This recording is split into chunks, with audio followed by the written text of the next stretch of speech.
Hi, this is FernGZCarr. Welcome to my Northwood poetry reading, part 1 of 3. For more free writing resources to help and entertain you, please be sure to click subscribe.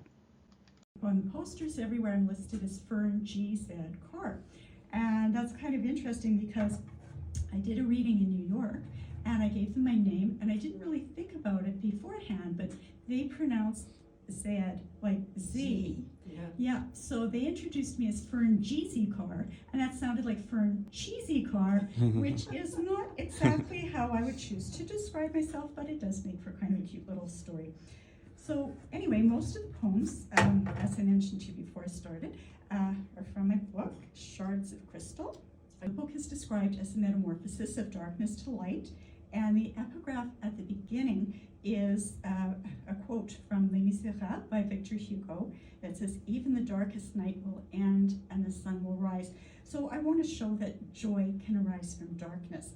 And what I'm going to do is I'm going to read for, excuse me, a half an hour, and then questions and answers after, and a book signing if anybody was interested in buying my book. I'm going to start off with a poem, though, that was published by Antioch University in New Hampshire, and there's a really strange backstory. The poem itself is called "Whose Air Did I Breathe?" So I was sitting with my husband at the dining room table.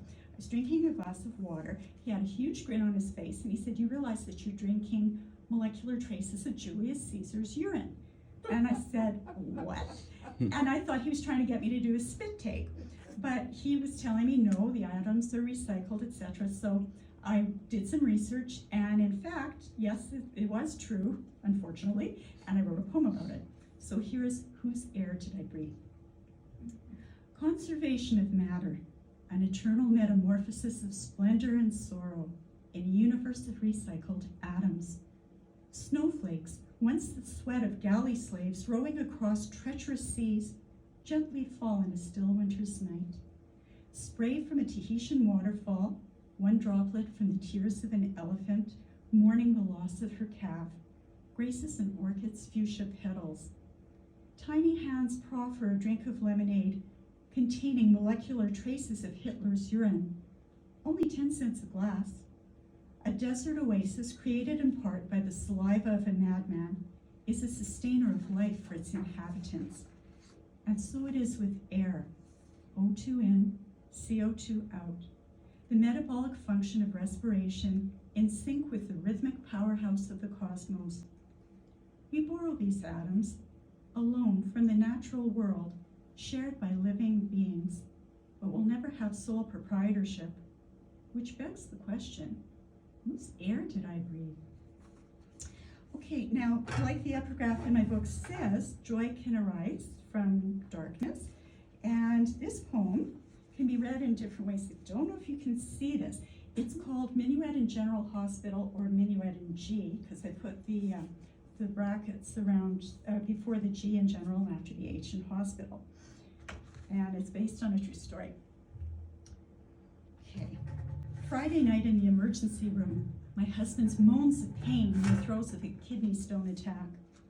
To create some private space, an ER nurse drew a curtain that didn't quite touch the floor, noisily sliding it along a semicircular metal rod. The IV drip was a welcome constant into the sudden disorder into which we were plunged, a ripping away from our usual routine. When the morphine began to take hold, I happened to notice the feet beneath the curtain, the hems of tailored black slacks showing above matching pantyhose and pumps, standing next to another pair of feet, a black sock on one foot, the other bare. I could hear their unintentionally loud voices, but it was the feet that betrayed their deafness as they glided towards each other every time she spoke in his ear, and then moved away when she finished.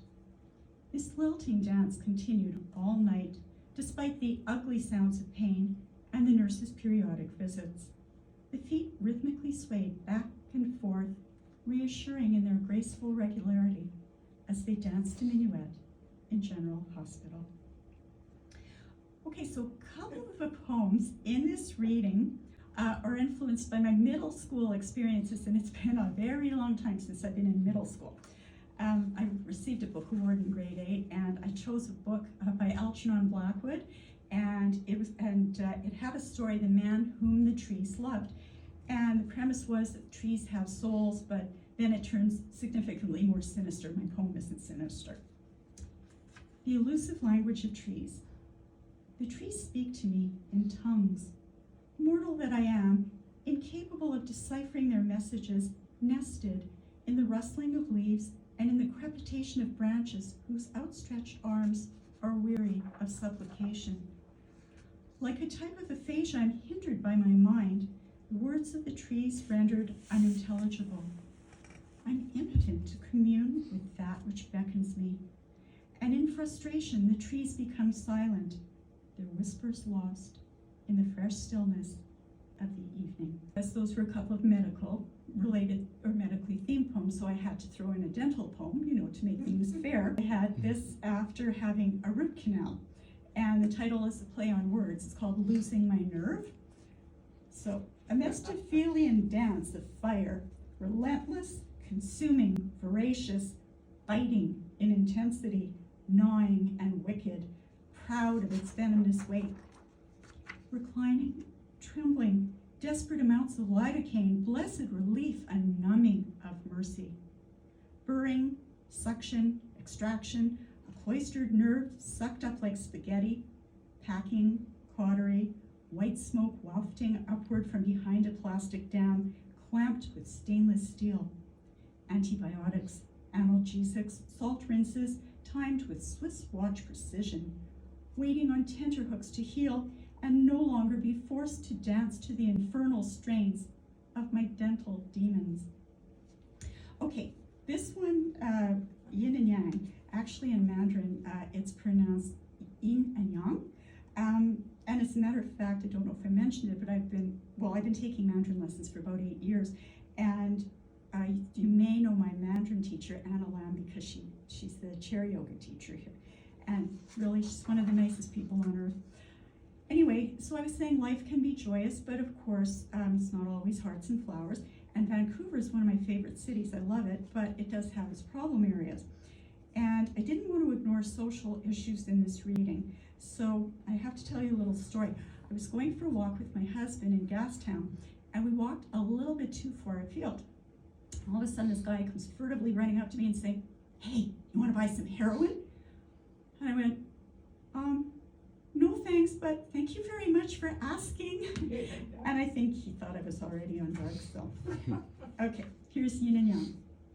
The Dr. Sun Yat-sen classical Chinese garden, a harmonious interplay of lily ponds, weathered rocks, ornate trellises, and pavilion roofs whose sweeping curvatures smile upon winter flowering plum, cypress, and bamboo. Imperial grace in labyrinthine courtyards, a unity of opposites, a Taoist yin and yang. Sanctuary from the unchained dragon down the block, jade eyes flashing as it swoops on bony wings, red reptilian scales of spent syringes and inverted bottles, bristling in a frenzy to gorge on the festering. A threadbare trench coat curled in the fetal position, matted hair straggling out one end, with scab-encrusted feet poking out the other.